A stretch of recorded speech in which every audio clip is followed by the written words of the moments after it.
Frameworks laptops are having Linux success, which is fantastic news. Let's take a balanced perspective look at this.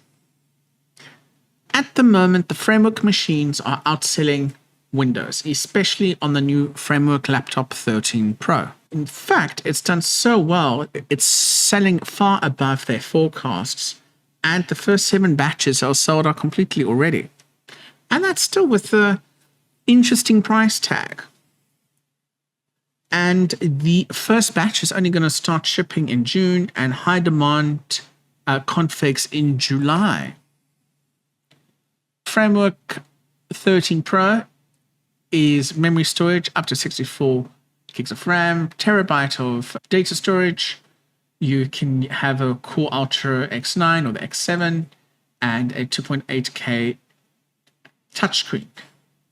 And of course, they are one of the few, if not only, laptop makers that allows modularity to upgrade components. I know this is not an ad. I know this is not sponsored by Framework. I don't even have a Framework laptop. And there's a reason I bring this up. You'll see.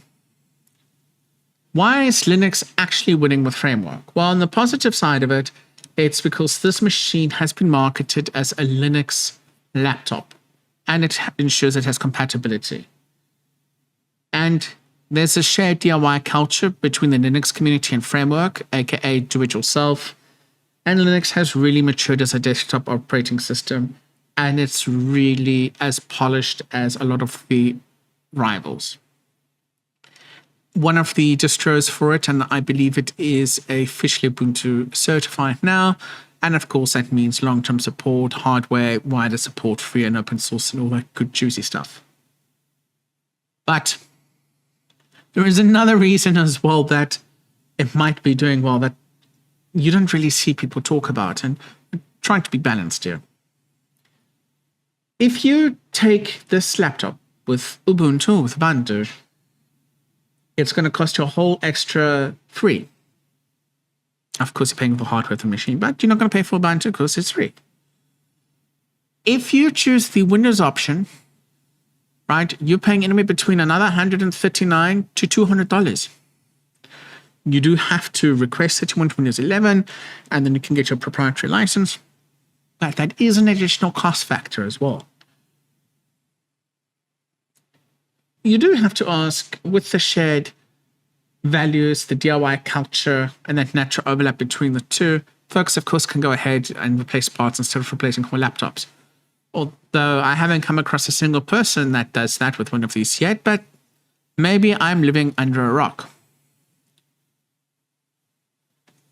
What is interesting is the other side. We've, of course, spoken about Ubuntu is cheaper for it. Maybe that's helping for it. It could also be that some users are just sick of Windows 11.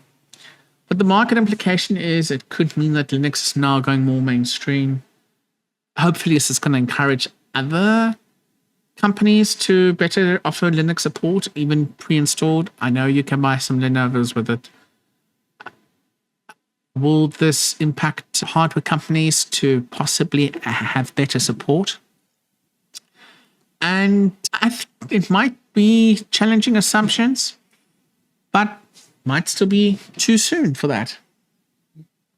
So what do you think? Do you think I'm being pessimistic where I say one of the reasons it could be doing well with Linux is because it's cheaper to buy it that way?